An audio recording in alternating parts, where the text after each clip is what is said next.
이번 시간에는 미국의 간호 실무부터 공부해 보도록 하겠습니다.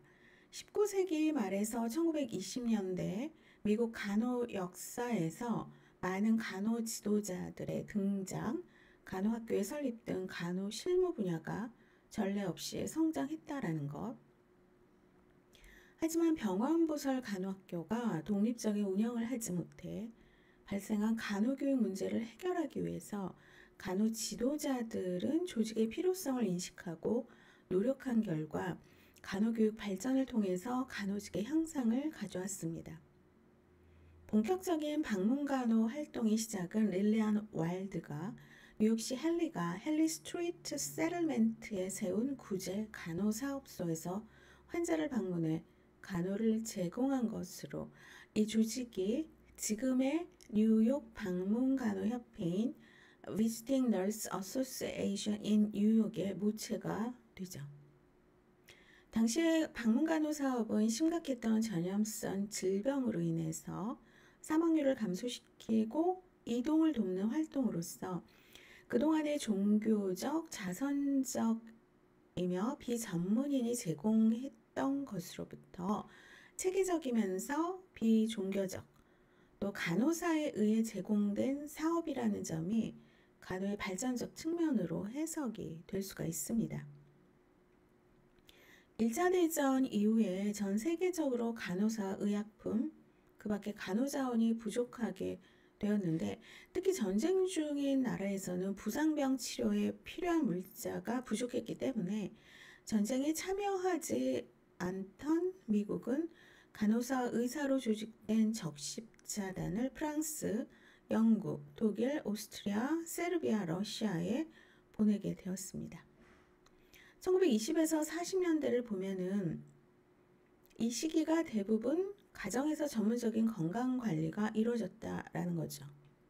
공중보건 간호 영역이 1920년대 규정되었을 때는 간호사의 1차적 의무는 환자에게 조언하는 역할, 전염성 질병관리, 우유나 그 밖의 식품검사, 음용수 제공, 클리닉 안내, 간호서비스, 건강지도 등을 했습니다. 영국에서 정규 훈련을 받은 브레킨 리지는 켄터키에서 임신관리와 공중보건 모니터링을 하는 프론티어 너싱 프로그램을 조직 운영하면서 많은 산전 문제와 분만시 합병증, 사산, 모성 사망, 산육기 사망 등을 3분의 1로 감소시켰습니다. 지역사회에서 여성을 위해 일했던 마거렛 생거, 이분은 좀 호불호가 갈리긴 하지만 굉장히 유명한 사람이죠. 여성 출산의 완전한 자유를 촉구하는 자였어요.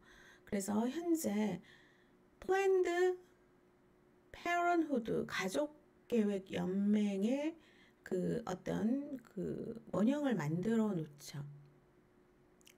출산에 산하 제한을 할 권리, 낙태할 권리, 또 임신하지 않을 권리라고 해서 수많은 여성들이 지금 플랜드 페런후드에서 그 무료로 낙태를 하고 있는데 아마 현재는 트럼프가 집권하면서 그를 전면 금지한 걸로 알고 있습니다. 수십 년간 그녀의 활동에 반대가 있었지만 1966년 사망할 때까지 조직 활동을 계속을 했습니다. 이 시기에 대법원은 끝까지 결혼한 부부가 산하 제한을 결정할 권리가 있다는 것을 이제 반대를 해왔다라는 거죠. 1920년대 손 씻기와 또 항생제가 1940년을 전후로 해서 발명이 됐기 때문에 디프테리아, 백일의 결핵, 파상풍에 대한 어떤 백시네이션과 함께 기대 수명이 59.7세에서 74.9세로 늘어났습니다. 그 전에는 뭐 한 40에서 50, 유럽 같은 경우에는 그 정도에는 이제 거의 다 이제 죽었죠.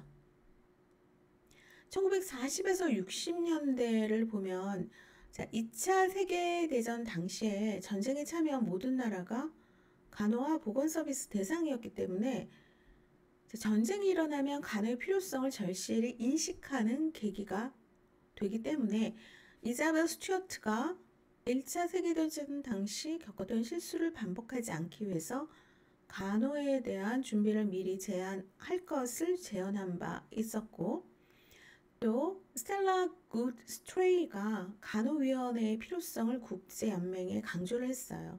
그래서 Nursing Council for Nation Defense가 설립이 되었습니다. 국방간호위원회죠. 스튜어트가 의장으로 임명된 교육정책 및 자원위원회에서 이 문제를 토의했고, 재정 지원을 통해서 간호학교를 보조하고 간호사 준비를 할 수 있도록 건의를 했습니다.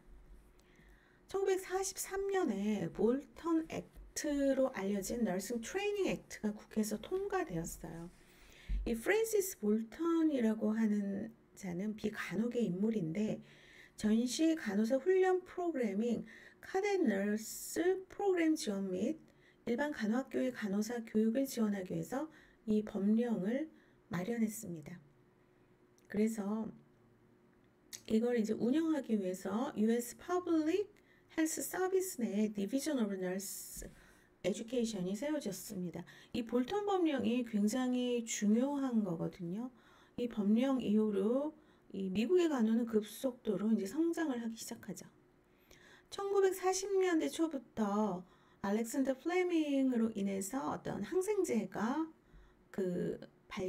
발명을 한 거죠. 개발을 해서 폐렴이나 매독, 결핵, 백일해 이런 어떤 인펙션과 같은 일상적인 질병의 경과가 많이 임프루브 되었습니다. 그러면서 어떤 미생물 이론을 학자들에 의해서 이제 기술이 되었죠. 소아마비 같은 경우에는 1950년대까지 굉장히 중요한 건강 문제였어요. 소아마비는 바이러스가 일으키는 질환인데, 이 질환을 조나스 소크, 그 다음에 엘버트 사빈 혹은 세이빈이라고 해요. 이 두 사람이 백신을 개발을 했어요. 그래서 우리가 그 소아마비 백시네이션 할 때, 예방접종을 할 때 뭐 경구용하고 그 다음에 주사용으로 나누죠. 거기에 소크하고 사빈이라고 그 명명돼 있는데, 그거를 개발한 그 연구학자들의 이름으로 이제 명명을 한 거예요. 엄청난 그 위대한 업적가죠. 이 소아마비 백시네이션으로 인해서 많은 소아마비로 인한 어떤 합병증, 그러니까 다리를 절고 그리고 어떤 장애가 생기는 거를 많이 예방을 했어요. 아주 인류에게 엄청난 공헌을 하신 분들입니다. 1950년대로 접어들면서 병원에서 간호는 특수 관리보다는 일반화된 관리를 제공을 했습니다. 그 당시에 남자가 간호사로 일하고 교육받을 수 있는 기회가 여전히 제한적이었죠. 전쟁 동안 간호 인력 부족이 국내 안팎으로 간호사가 필요하다는 것을 알게 되었지만, 남자 간호사로 일하는 것은 그 시기에 차별받는 일이었습니다. 군 간호사는 있었지만 1955년에 군대의 남자 간호사가 통과가 되었고, 1960년까지 그 등록 간호사 1%가 남자였다라는 점을 보면, 수세기에 걸쳐 수많은 전쟁에서 환자를 돌보았던 남자들의 장관 역사에도 불구하고 병원이나 지역사회에서 일하는 남자 간호사들은 거의 없었다고 볼 수 있죠. 1960에서 80년대에는 의료가 발전되면서 병원이 발전되고 또 경제가 성장이 되었습니다. 이와 함께 간호도 영향을 받았죠. 1965년 의사인 헨리 실버와 로레타 포드 간호사였어요. 1차적이고 예방적인 아동 간호를 위해서 이때부터 이제 전문 간호사 제도가 만들어진 거죠. Nurse Practitioner, NP 제도를 만들고 알리기 시작했는데, 이분들은 과거 도시의 와일드, 생거, 브루스터의 활동과 같고 개척기에 브레이킹 리즈의 활동과 다를 바 없었다라는 거. 여러 지역에서 일상적으로 의료 서비스나 예방 서비스를 받을 수 없는 사람들에게 보건 서비스를 제공하면서 자율적으로 활동을 했습니다.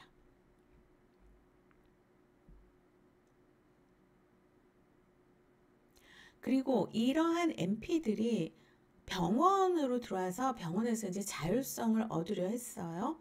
클리니컬 너스 스페셜리스트죠. 이 시기에 병원이나 외래에서 일하는 간호사는 상징적인 하얀 캡과 전통적인 흰색 유니폼, 흰색 바지, 흰색 신을 신었습니다. 그래서 간호학생 같은 경우에는 선이 없는 단순한 하얀 캡, 어소시에이트 디그리 널스는 한 줄 그어진 캡, 그 다음에 학사 간호사는 두 줄 그어진 캡을 사용을 했습니다. 60년 말에 이전의 상징적인 유니폼에서 첫 번째로 사라진 것은 캡이었지만 많은 간호사들은 1980년대까지도 캡을 사용을 했습니다. 1980년대 이후에 병원에 입원할 수 있는 기준이나 재원 기간이 제한이 되었어요. 그래서 오랫동안 그 병원에 입원하는 것은 불필요해졌기 때문에 가정간호 서비스나 지역간호 서비스가 다시 각광받게 되었다라는 거. 이러면서 많이 세분화가 되었죠. 호스피스, 노인간호 서비스, 이동 방문 간호들로 세분화되었습니다. 그 다음에 특수 의료 서비스가 발달함에 따라서 간호사에게 다양한 많은 기회가 주어졌습니다. 오늘날 간호사는 세분화된 관심 분야의 특수한 지식과 기술을 획득하고 어떠한 관심 분야도 추구할 수 있게 되어 있습니다. 이에 따른 Advanced Practice Nurses, 상급 간호 전문가는 이런 자격증이거든요. 연령 혹은 질병의 범주에 따른 특정 대상자에게 돌봄을 제공하는 것을 개발할 수 있게 되었습니다. 자, 이러한 전문 간호사의 제도가 1960년대부터 생겼기 때문에 미국의 간호는 지금까지도 세계적으로 그 탑이면서 세계적인 그런 현대 간호를 이끌어가고 있다고 많이 그 연구자들이 주장을 하고 있습니다. 그렇다면 미국의 간호 연구를 보면 20세기 전반기 20세기의 건강과 질병에 대한 관심이 높아졌죠. 그러면서 전문 학술지에 결핵이나 뇌막염, 성홍열 등의 스칼릿 피버예요. 전염병과 관련된 건강 문제가 실리게 되었습니다. 간호사도 개인 및 공중위생, 내과적, 외과적 무균법, 모성 사망, 유아 사망률에 대한 상당한 관심을 갖게 되었는데 이 당시 초기 연구는 간호교육과 간호사 교수법에 편중되어 있었습니다. 록펠러 재단의 지원을 받아서 골드마크 보고서가 1923년에 그때 제시가 되었는데 이때는 간호교육자, 행정가 및 지역사회 간호사를 위한 고등교육의 필요성을 강조를 했습니다. 20세기 후반으로 넘어와서 미국 전역에서 간호연구기구의 필요성이 주장이 되었습니다. 그래서 1952년 널싱 리서치가 창립이 되었고 1955년 미국 간호협회는 미국 간호재단을 지원하고 미국 정부는 보건성 간호국에서 연구비 지급과 장학금 지원 사업이 시작이 되어서 민간재단과 국가재단에 의한 연구비가 지원되기 시작을 했습니다. 1970년대에 Advanced in Nursing Science, Research in Nursing and Health, The Western of Research in Nursing 등이 창간이 되었습니다. 그리고 지금까지 간호 연구자, 교육자, 학생들의 끊임없는 노력으로 간호 실무를 개선하고 어떤 상황에서도 Evidence-Based Practice, 과학적 연구적 지원할 수 있는 지식체를 제공하고자 하고 있습니다. 간호조직체 활동과 면허, 규정, 미국 간호단체 발달 과정은 간호학교 동창회 북미 졸업 간호사 연합회를 거쳐서 1911년 미국 간호협회라는 새로운 단체가 조직이 되었습니다. American Nurses Association ANA죠. 계속 성장해서 후에 간호계의 발전에 큰 책임을 지게 되었는데 조직 당시의 목적을 살펴보면 간호에 대한 사명감을 높이고 간호교육의 수준을 높이고 간호사업의 가치와 간호사의 명예, 권익 및 기타의 수준을 향상시키는 것으로 조직의 목적이 명시되어 있습니다. 미국 간호교육연맹 National League of Nursing Education이라고 해서 1893년 시카고 여성관에서 페니크 여사의 주관으로 간호사 회의가 열렸고 그 다음에 로비 회장이 되었죠. 미국 간호교육연맹이 1952년 미국 간호연맹으로 합병이 되었습니다. 보건간호사회 National Organization of Public Health Nurses NOPHN 1912년 릴리안 와일드가 조직한 보건간호사회의 목적은 공중보건의 수준을 높이기 위한 간호활동을 표준화하면서 조절하는 것이었습니다. 이 단체가 곧 성장해서 어떤 목적을 달성하고 미국의 보건간호에 큰 발전을 이루었죠. 미국 간호연맹과 보건간호사회가 1952년 병합해서 미국 간호연맹이 되었습니다. 간호사 면허 규정인데 미국 최초의 간호사 자격에 대한 인증은 간호학교를 졸업한 졸업 증명서였어요. 근데 이 교육 커리큘럼이 6주에서 3년에 이르기까지 매우 다양했죠. 그러면 교육의 질도 천차만별이었어요. 그래서 이런 졸업 증명서가 간호에 적합한 능력을 보장할 수는 없었습니다. 미국 간호협회가 이에 대한 통제장치가 필요하다고 주장을 해서 면허법을 각 주에서 채택할 것을 강력히 주장을 했죠. 그래서 임의의 면허를 제정을 했고 1903년에 미국 노스캐롤라이나 주에서부터 임의의 면허가 시작이 되면서 1923년에 미국의 모든 주에서 시행이 되었습니다.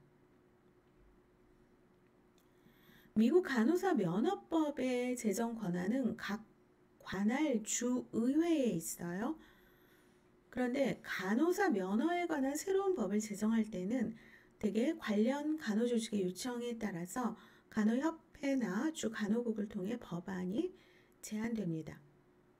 각 주마다 간호 관련 법안을 수행하기 위해서 일련의 관리 규칙 및 조례를 갖추고 있고 규칙과 조례는 간호실무법을 관리할 책임이 있는 행정부서인 주 간호국 State Board of Nursing에서 제정을 하고 있습니다. 초창기에는 각 주별로 시험을 관장했지만 1950년부터 동일한 시험을 시행하게 됐죠. 현재 NCLEX RN으로 불리고 있어요. 이게 미국의 면허 간호사 시험인데 여기에서 NCLEX RN에 통과가 되면 호주나 유럽에서도 RN으로 활동을 할 수가 있습니다. 이 시험은 주 간호국 전미 연맹과의 계약하에 뉴저지주의 프린스턴 교육 시험 서비스에 의해서 준비 관리되고 있습니다. 그리고 시즈 FNS라고는 있는데 주마다 좀 달라서 이 시즈 FNS 같은 경우에는 이거는 다른 나라에서 외국에서 외국의 간호사들에게 이 시주 FNS를 보라고 하는 주도 있어요. 지금 몇몇 주에는 시주 FNS라는 어떤 시험 제도가 있는데 주마다 모두 시주 FNS를 요구를 하지는 않지만 지금 현재 미국을 보면은 거의 NCLEX RN을 요구를 하고 있어요. 어떤 주는 시주 FNS를 합격한 외국 간호사에게 NCLEX RN을 봐라. 그렇게 요구하는 주도 있기는 있어요. 자, 전문간호사 자격 인증을 보면 미국에서 이런 전문간호사 자격이 처음 주어진 것은 마취 전문 간호사였고 현재는 다양한 분야에서 전문간호사 제도가 시행을 하고 있죠. 자, 마그넷 프로그램, 마그넷 레코그니션 프로그램이에요. 1990년대 미국 간호협회가 마그넷 레코그니션 프로그램의 초기 제안을 승인하고 예비조사에 착수를 했습니다.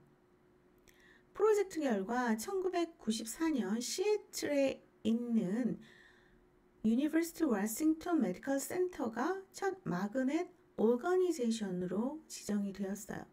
이건 뭐냐면은 그러니까 지금 우리가 시행하는 인승평가 있죠? 이 마그넷 프로그램으로 인해서 이게 한국으로 넘어와서 병원의 인승평가, 그 다음에 그 간호학과, 간호대학의 그 3년이나 5년마다 시행하고 있는 인승평가의 그러한 기원이 된 거죠. 이 프로그램은 환자 간호 환경의 질과 간호사에게 주어진 지원 시스템이 어떠한지를 통해서 조직의 간호 전달 시스템을 평가하는 데 주안점이 됩니다. 자, 인증평가를 하려면 완전히 뒤집어져요. 마그넷 지정을 통한 이점, 베니핏은 환자와 보호자에게 나타난 성과를 통해서 간호의 질을 알 수 있다는 점입니다. 한 국가의 간호사들이 간호 인력이 부족한 외국 기관에 취업하게 되면 본국의 간호 인력 수급에 문제가 발생하고 이 문제는 개발도상국의 간호 인력 수급에 큰 영향을 주게 된다는 것이죠. 간호 인력 부족을 보건의료기관이 가장 중요하게 인식하는 것은 단순한 노동력 부족의 문제가 아니라 돌봄의 질과 환자의 안전에 많은 문제를 초래할 수 있다는 점입니다. 간호인력 부족과 관련된 수많은 연구에서 나타난 중요한 점은 제공된 의료 서비스의 질과 간호인력의 교육 수준 간에는 유의한 연관성이 있다는 것입니다. 간호는 전문 직종으로서 프로페셔널이죠. 자율적인 규제를 하려는 노력을 계속해 왔습니다. 미국 간호협회는 미국 간호사 자격인증센터가 ANCC예요. 이거를 설립해 간호사가 전문 분야의 최소 기준에 맞고 전문가로서 능력을 가지고 있는지를 고려해 자격을 증명해 왔습니다. 이 프로그램의 핵심인 Forces of Magnetism은 간호 실무 우수성의 본보기가 되는 속성이나 성과를 의미를 하고 있습니다. 그래서 9가지의 14가지의 어떤 그 기준을 보여주고 있죠. 이러한 기준을 보고 그 병원에서 그 인증을 해준다고 합니다. 우리나라하고는 약간 좀 다르죠.